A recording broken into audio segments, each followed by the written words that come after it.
everybody. Thanks for joining me for another one-man review. Today I'll be taking a look at The Hand of Black and Other Stories by Martin Cendreda.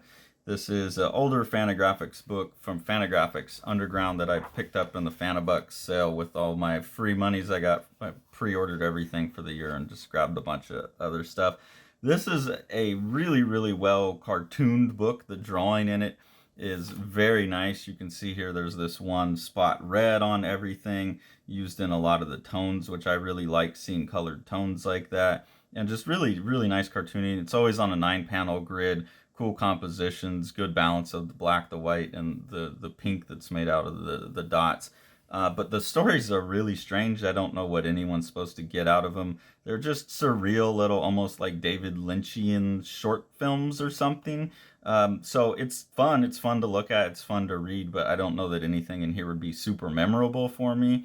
So in terms of like, should people run out and try and grab a copy of it? It's like if you're cool with that type of story and you just want to enjoy the art, this is a great book. If you're looking for some real message, then this probably isn't it. So I'll just go through and give you a sense of like the general stories. This one, and they all seem to be related to like a pier on the ocean, but that didn't seem to come together into any larger statement for me. It just seems like something that's in this artist's subconscious. But here you have a guy who's been chasing this mysterious woman around, and she seems to be made out of fish maybe, and he's getting chased by birds. This one here is about a guy who is murdering people to get their food, and every time he murders them and then comes back to the fridge, the murder weapon's in the fridge, and he's throwing them in the trash. And they all have like a weird little, I don't know, like twist ending is the right word, but a strange little ending as well. Here you get the shot of like this pier that shows up in almost all of the work. And this one is about like a baby that got abandoned and then picked up by this old lady. Another one of these weird ones. But it seems like all of this revolves around the pier. So I don't know if this is supposed to be a world that all these characters are existing in. Maybe going back over it a couple times, I would see like this woman show up in another one of the stories. I'm not sure. Here we are at the pier again. This is the same story. This is probably the biggest story here. And you get this character having this strange dream sequence. So you can see again that kind of Lynchian, horrific surreality where he's very small and the big hand, and there's all these people watching him, and then the lady crumbles and he falls into the water. So it's just, again, strange stuff, but beautiful imagery all throughout. This is this is a newer, no, this is an older story. And this is, this guy has a magic shirt. He scrawls on it with the marker, and like if he says hi, someone will say hi.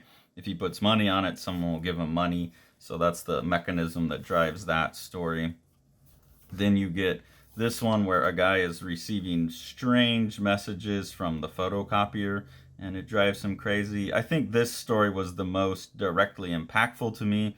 It's the one I could relate to because it's about someone in the strange environment of office work, and I've been in that kind of job before, so that like insanity that can come from being locked up in a job like that makes sense to me more than the other stories. And then this one is just about this kid who's constantly like getting himself into these like trouble situations, will try and get someone to come save him, and then reveals himself as a demon that's just trying to kill them. So that's basically the premise of the different stories in here. It's just how they play out. It's all visual. There's sound effects and maybe like a later meanwhile, but there's never any conversation. So it's also just really good example of clear visual communication in cartooning. I think this is a book for people who really want to appreciate the cartooning more than anything else. So if that's what you're looking for, or that's the thing you enjoy, I would definitely recommend this. House on Fire by Matt Battaglia is a just gorgeous book where Matt's kind of making an emotional response to the years of COVID and wrapping that into a sci-fi dystopian future that really the sci-fi dystopian's backgrounded, and you're focused on the emotional journey of two characters in a really beautiful way. And then that's enhanced by Matt's like really awesome, loose, kind of Paul Popish dry brush work.